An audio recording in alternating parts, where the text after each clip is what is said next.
Salam alaikum à toutes et à tous. Bienvenue pour cette nouvelle vidéo, une vidéo où on va jouer les sélectionneurs, on va dire ça comme ça. Bienvenue sur Enjeu 212.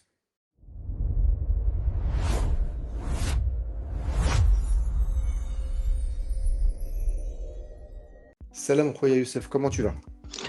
Salam alaikum Hakim, ben, je vais bien, j'espère que ceux qui vont regarder vont bien. Vous nous avez tellement demandé cette vidéo qu'on a décidé de la faire à J-1 de la liste officielle. Et on va voir si qui de Hakim ou moi se rapprochera plus du sélectionneur. Ouais, parce que comme tu l'as dit, on s'est pas concerté déjà. On a fait notre Ouais. liste entre guillemets de notre côté avec. Alors c'est pas une liste de nos choix, on va dire qu'on aimerait. C'est plus une liste pragmatique. Est-ce que tel ou tel joueur c'est mieux par rapport à ce qu'on a comme info? Et donc dans le meilleur des cas, ce qu'on imagine que Mohamed Ouahabi pourrait faire. Ça ressemble plus à ça. En tout cas pour ma part. Toi, je sais pas si c'est comme ça que tu as vu les choses ou si c'est plus, voilà, moi, c'est comme ça que je vois les choses. C'est un mix des deux en fait. C'est des choix qui me paraissaient pour moi logiques, tout en me rapprochant de la philosophie de jeu de Mohamed Ouabi et de certains choix qui pourraient me paraître logiques. Mais quoi qu'il arrive, je pense qu'on va avoir des surprises demain. Ouais, forcément, on sait pas, on n'est pas à l'intérieur de ce qui se passe en ce moment, de ce qui va se passer jusqu'à la liste de demain soir. Plein de choses peuvent entrer en ligne de compte, la méforme, les éventuelles blessures, schéma de jeu. Enfin, il y a beaucoup, beaucoup de choses qui entrent en considération. Et comme on n'a pas on va dire, un recul suffisant de ce qui s'est passé jusqu'à présent avec Mohamed Ouahabi, on pouvait dire avec Walid, on connaissait un petit peu le bonhomme, on connaissait un petit peu sa philosophie, connaissait un petit peu ce qu'il aimait, on pouvait avoir de façon pragmatique, allez, si on fait une liste à 98-99%, on n'était pas loin du truc. Là, ça peut être un peu déjà, on l'a vu hein, dans sa liste de pré-convocation, il y a quelques joueurs hein, dont on n'était pas forcément sûr, ou même carrément des surprises. Donc voilà, on va pas vous faire patienter davantage. On va commencer rapidement à vous montrer un petit peu nos listes. Et vous pourrez nous dire en commentaire d'une, ce que vous avez aimé dans nos listes, ce que vous verriez peut-être différemment, et pourquoi vous verriez justement les choses un peu différemment. Et aussi la meilleure des deux listes. Et on va commencer avec celle de Hakim. Mhm. Donc, en gardien, je pense que on est presque, en tout cas, avec je parle pas avec Youssef, je parle avec vous entre guillemets. J'imagine qu'on est plutôt d'accord. Et ça, c'est des choix pragmatiques. Hein. Yacine Bounou, on n'en parle pas, c'est une évidence. Mounir, ben, ça me semble être le super sub parfait. Et pour moi, Reda Tagliafico est celui qui fait la plus belle saison et qui est sur, on va dire, une forme ascendante les plus prometteuses, en tout cas, si il devait prendre le relais au but. Ensuite, dans les défenseurs, bon, je pense qu'il y a enfin, des personnes qu'on ne verrait pas autrement que dans la liste. Hein. Achraf Hakimi, Noussair Mazraoui, Anas Salahdine, vu sa Coupe d'Afrique des Nations. Sofiane El Karouani, alors c'est peut-être lui c'est un des joueurs qui m'a peut-être le plus poser des questions, mais bon, Naïef Aguerd, a priori, devrait faire partie de la liste. Issa Diop aussi. En plus, il a marqué un petit but en première ligue, pardon. Et puis, donc, Aïd Boudlel, forcément. Ben Khalak, je pense que c'est l'une des surprises qu'on peut voir parce qu'il a fait une très très belle saison avec son club d'Al-Ain. Il est lui aussi sur une belle dynamique. C'est quelqu'un qui est un bon soldat si besoin. Et ensuite, Zakaria Louhadi. Alors là aussi, c'est un de ceux qui m'a le plus trituré l'esprit. Parce que pour moi, Noussair Mazraoui vient pas forcément comme latéral droit. Il viendrait soit en latéral gauche éventuel, soit en tout cas en couteau suisse. Il peut jouer à tous les postes. Et donc, voilà, c'est pour ça que Zakaria Louhadi serait pour moi l'une des surprises, même s'il a été là lors du dernier rassemblement. Et donc voilà, sur la défense, comment on peut travailler autour de ça. Ensuite, au milieu de terrain, alors moi j'ai une surprise, sinon le reste c'est somme toute assez logique. Nail El Anaoui, Ayoub Bouadi forcément, Azdin Ounahi, Bilal El Khanous et Sofiane Amrabat. Je mets Sofiane Amrabat parce que, comme on l'a déjà dit, c'est quelqu'un qui a un profil très très atypique, très différent de ce qu'on a sur cette liste. Et en plus de ça, il est sur une belle. Il revient bien en tout cas avec le Betis. Donc ça me semblait logique. Et la surprise, c'est pour moi Sofiane El Fawzi qui remplacerait. Vous allez me dire, oh là là, pourquoi? Mais d'après les échos qu'on a, c'est quand même quelque chose qui semble se faire, l'absence d'El Morabet éventuelle. Pour moi, El Morabet, il subit le contre-coup de sa saison. Il a été énorme toute la saison, mais il a beaucoup, beaucoup joué. Et donc, cette fin de saison, ça semble être un peu plus compliqué pour lui. Je peux me tromper, mais je le sens comme ça. Ensuite, au niveau des attaquants, peu de surprises, même si, quoique, donc Brahim Diaz, Abdessamad Zelzouli, avec la saison qu'il fait, il est peut-être l'un des attaquants les plus en vue. Sofiane Bouffal, donc lui, c'est le super sub. C'est quelqu'un qui viendra compléter l'équipe en cas de besoin. Il peut jouer à la fois en 10 et sur un côté. Ayoub Amaimouni me semble être vraiment quelqu'un d'intéressant à voir. Donc lui sur un côté, et notamment le côté droit, en remplacement de Brahim Diaz éventuellement. Yanis Begraoui parce que une grosse saison. On n'a pas de buteur différent de ce qu'on a pu voir jusqu'à présent. Alors Sofiane Rahimi, beaucoup vont lui tomber dessus, mais en fait, c'est plus Youssef qui m'a limite convaincu, parce que c'est un profil qui va être plutôt complet et différent. Il peut jouer sur les côtés, il peut jouer en attaquant de pointe, et il a un profil un petit peu à la Zabiri, ce que cherche Mohamed Ouabi. Et Zabiri, vu sa saison, enfin en tout cas sa deuxième partie de saison, ça me semble compliqué de l'amener. En tout cas à mes yeux. Après Ismaël Sebari, forcément, on va pas non plus tirer sur l'ambulance. Il a été bon toute la saison avec le PSV. Il a fait une canne moyenne plus, mais quand même. Et c'est vrai qu'au dernier rassemblement, c'était pas génial. Mais il reste quand même sur une belle dynamique. Et Ayoub El Kaabi, parce que tu as besoin d'avoir un neuf qui a l'habitude, qui connaît l'équipe nationale, qui est éprouvé, qui peut être sur le banc comme sur le terrain sans que ça ne fasse grand changement pour lui. C'est quelqu'un qui, de toute façon, sera prêt si on l'appelle ou s'il reste sur le banc. Et ça, c'est aussi une philosophie dont a besoin Mohamed Ouabi pour justement avoir une équipe complète, aussi bien avec des remplaçants qui vont être prêts, mais qui vont être prêts aussi à ne pas rentrer si besoin. Donc voilà, en gros, je pense qu'on a fait le tour de ma composition, en tout cas de mes 26 joueurs, même si forcément il peut y avoir quelques désaccords, j'imagine, avec vous. Justement, j'attends que vous me disiez lesquels et pourquoi. Écoute, ben, on va passer à la mienne. Elle est différente à partir des défenseurs. C'est-à-dire que dès les défenseurs, on va plus être d'accord. Donc moi, gardien de but, Yassine Bouno, Mounel Kejoué et Reda Tagnauti. Reda Tagnauti parce qu'il fait une grande saison avec la SFAR et donc pour moi, il mérite pleinement d'y être. C'est quelqu'un qui a déjà connu le groupe, qui a connu une Coupe du Monde. Il a l'expérience, il connaît un peu le groupe. Donc voilà, pour moi, c'est un joueur qui pourrait parfaitement s'intégrer rapidement au groupe. Ensuite, en défense, Naïf Aguerd, parce que quoi qu'il arrive, il a l'expérience. Et je pense que si Wabi le prend, c'est qu'il est sûr qu'il pourra compter sur lui. Issa Diop, bon, logique, bon, parce qu'on a fait des mains et des pieds pour le récupérer. En plus, c'est pas que ça qui est logique, mais après, c'est le seul défenseur, entre guillemets, actuellement qui pourrait te donner un peu de sérénité. Il a repris quand même du temps de jeu avec Fulham, mais c'est intéressant. Shadi Riyad, donc qui aussi reprend du temps de jeu avec Crystal Palace. Il y a toujours ce petit doute sur le fait qu'il soit physiquement un peu fragile par moment, mais il commence à reprendre des couleurs. Abdelhamid Boudla, c'est normal, ça viendrait récompenser sa grande saison. Et surtout, c'est le futur de l'équipe nationale A en termes d'axe central, si bien évidemment il continue à travailler. Nosser Mazraoui, parce que Nosser, pour moi, je le prends en tant déjà que latéral, mais en tant que défenseur central. C'est-à-dire que je prends deux en un avec Nosser Mazraoui. Et c'est pour ça qu'ensuite, il y a Zakaria El Wahdi, qui mérite pleinement d'être là, au vu de sa saison avec Genk. Ashraf Hakimi, bon, je ne vais pas m'attarder dessus. Nasser Haddin et Sophia El Karouani. Donc, ça serait vraiment doubler les postes des latéraux, tout en comptant le fait que Nosser Mazraoui pourrait être défenseur central. Donc, voilà, tu pars avec une bonne assise défensive. On pourra me dire oui, Hal Hal, par exemple, etc. J'ai trouvé en mars que certains joueurs étaient quand même limités, donc ne pouvaient pas être, selon moi, présents, mais c'est ma vision des choses. Milieu de terrain, Nail Ainaoui. Contrairement à Hakim, bah, Samir El Morabit, je le prends parce que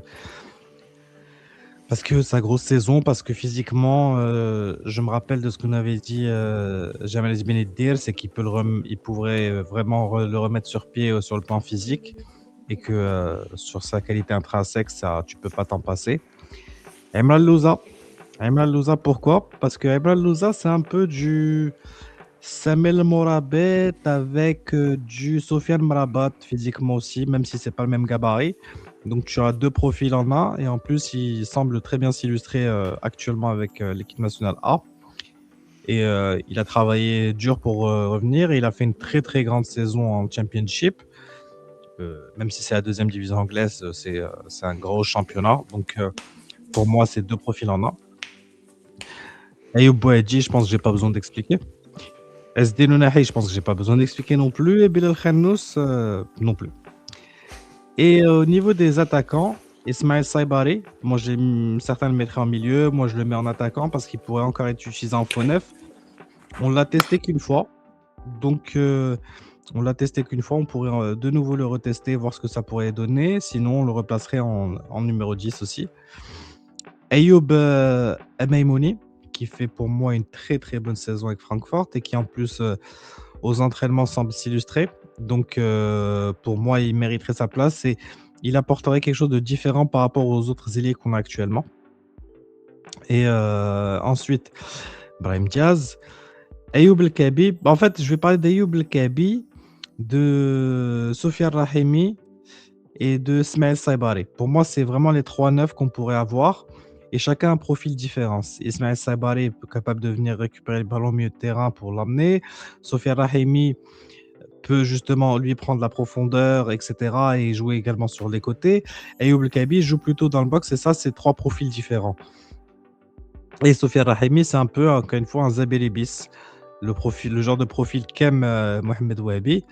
Donc, ça correspond à ça. C'est que tu prends trois profils différents au niveau des attaquants parce que moi, Smaïl Sabali, j'ai l'impression qu'on va partir avec en faux neuf, en neuf en quelque sorte.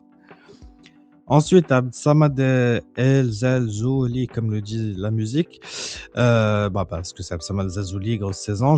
Là, il y aura peut-être débat. Et Jessim Yassine, je pense que des fois, on a besoin d'un peu de folie. Des...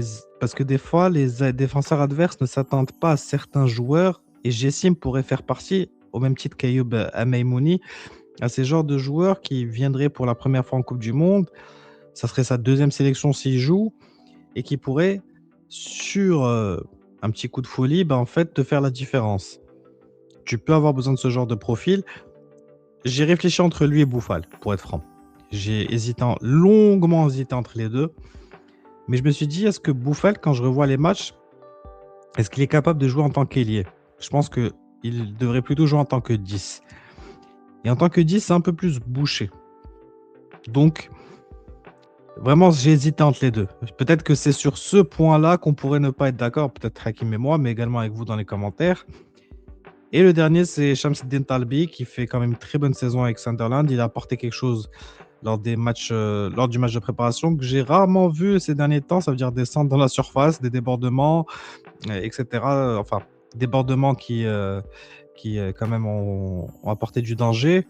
C'est c'est un joueur qui m'a plu sur le match amical. Donc moi, je repartirai avec si, bien évidemment, il est apte physiquement vu qu'il a quelques douleurs musculaires. Donc c'est ça ma liste. On a mis sélectionneur Mohamed Wahabi, mais on va dire sélectionneur c'est Youssef et l'autre c'est sélectionneur c'est Hakim. Le débat est ouvert. Je sais pas ce que toi tu penses, Hakim, de ma liste en tout cas. On n'est pas si éloigné que ça quand on y pense. Sur ta défense, à part Shadi Riyad qui change avec moi, le reste, on est plutôt en phase. Après, au milieu de terrain, bon, c'est vrai que forcément, Samir El Mohabet, moi, j'ai hésité, hein, j'ai hésité longuement. Par contre, Imran Louza, j'hésite moins. Mais ça, c'est un point de vue. Je suis plus d'avis qu'Amrabat serait là.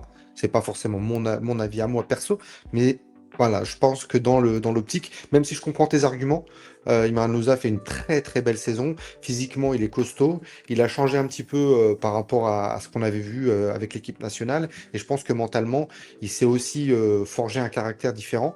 Notamment après, on va dire, un petit peu toutes les critiques qu'il avait reçues suite à son coup franc, on va dire, son magnifique coup franc durant la Coupe d'Afrique des Nations. Mais voilà, ça c'est, je pense que c'est pas mal. Après, sur ta liste d'attaquants, Shemsdine Talbi, moi voilà, c'est vraiment le côté physique où j'ai un gros gros doute parce que je suis pas certain qu'il sera remis. Et encore une fois, repartir avec beaucoup trop de joueurs, avec une incertitude physique, ça me semble être pas forcément ce que Mohamed Ouahabi aime faire. Voilà, donc parce que lui en général, c'est si tu es en forme. Ok, si t'es pas en forme, au revoir. Sauf si c'est quelqu'un de très très important dans ton effectif et que tu es capable de le récupérer assez rapidement dans la compétition. C'est-à-dire pas au bout du cinquième match, mais au bout du deuxième, voire maximum du troisième match. Là oui, il est possible de le faire. Après, Jessim Yacine, moi je pense que je suis d'accord avec tes arguments, mais j'ai l'impression qu'il était en perte de vitesse en fin de saison, qu'il était clairement moins, on va dire, tranchant. Et je pense que c'est aussi le contre-coup de son arrivée en Ligue 1, de l'équipe nationale. Tout est arrivé très très rapidement pour lui. Enfin, en tout cas, ça s'est enchaîné rapidement. Et je pense que le contre-coup, bah, il est là. Est-ce que c'est lui rendre service que de le prendre si tôt en équipe nationale? Parce que pour moi, c'est l'avenir de l'équipe nationale, ce genre de joueur. Et clairement, il a une carte à jouer quoi qu'il arrive euh, à l'avenir. Et je suis d'accord avec toi sur Sebari, qui de toute façon est pour moi plus un attaquant qu'un milieu de terrain, même si on pourrait dire que son poste, pour moi, de prédilection, c'est 9,5. Ni 10 ni 9. Mais voilà, après ça, c'est des considérations. Après, forcément, on a quelques divergences. Moi, j'ai mis Begraoui parce qu'il fait une super saison et que c'est un profil atypique. Rahimi à la place comme j'ai dit, de Zabiri, parce que c'est un profil justement qui ressemble très proche de celui de Zabiri, ce qu'aime particulièrement Mohamed Ouabi, et qui, voilà. Mais là, pour moi, ta liste est très très cohérente. Même si forcément on n'est pas totalement d'accord, mais elle est très cohérente. Les hésitations que j'ai eues sont sur les joueurs que tu as mis finalement. Donc c'est la preuve que bah, finalement on n'est pas si éloigné que ça. Mais c'est bien, ça montre un petit peu que finalement Mohamed Ouabi semble ouvert à beaucoup de joueurs, à beaucoup de monde, à beaucoup de profils différents. Après, on n'est pas à l'intérieur de ce qui se passe en ce moment avec la sélection, donc on n'a pas toutes les cartes en main pour. Mais voilà, donc je sais pas toi ce que tu penses de ce différentiel, justement, des joueurs que moi j'ai pris et que toi tu n'as pas pris et inversement. Écoute, moi, je trouve ta liste également, parce que quand plus je la lisais, plus je me disais, bon, bah, il y a des choses qui semblent également logiques dans la sienne. Par exemple, Sofiane Bouffal, toi, tu le prends pour des considérations d'expérience, j'imagine, mais également en tant que joker de luxe. Ça. Tu enlèves Jessim, j'imagine, pour son temps de jeu, j'imagine, sauf erreur de ma part. Hmm. Moi, je le prends pour le côté folie. Donc, tu vois, il y a ces petites divergences. Sophie El Fawzi, je l'aurais bien pris, mais je crois qu'il arrive un peu tard, un peu vraiment tard dans ce rassemblement. Contrairement à Maimouni qui était déjà surveillé en mars de très près, donc qui a même failli être là en mars et qui s'est fait, entre guillemets, voler sa place par Jessim. Enfin, ça s'est joué entre les deux, il lui a pas volé sa place, mais donc lui, il me semble maintenant s'il a confirmé à l'entraînement, il pourrait être pris. Au niveau des défenseurs, Ben Khalaq, je ne pense pas parce qu'il me semble très, très, très, très, très, très, très loin de l'esprit de Mohamed Ouahabi. J'espère une surprise, mais je ne sais pas, on verra. Mais oui, la tienne est somme toute logique, comme la mienne peut le paraître, mais de toute façon, c'est dans les commentaires que vous allez pouvoir nous dire laquelle vous préférez. Si vous aviez le choix juste entre les deux. Voilà, oui, c'est ça. Sans toucher à rien, sans toucher, sans nous dire oui, mais dites-nous juste celle qui vous paraît la plus pertinente pour vous. Bien sûr en choisissant la mienne, hein. Mais non, je rigole. Non, voilà. Dites-nous vous celle qui vous paraît la plus pertinente. Et ensuite, amusez-vous aussi au pronostic à nous dire qui vous voyez en tant que gardien, défenseur. Faites-nous votre liste aussi. Comme vous le savez, on lit tous vos commentaires, donc ça nous permettra de nous confronter à vous, de voir un petit peu comment vous jugez les choses, et votre œil extérieur aussi, puisque vous n'avez pas forcément d'infos. Nous, on en a quelques-unes, mais pas forcément toutes, et vous, vous en avez peut-être un peu moins, mais comment vous voyez, vous appréhendez cette liste, et qu'est-ce que vous aimeriez voir comme joueurs dans cette liste qui devrait être annoncée normalement demain soir lors d'une conférence de presse.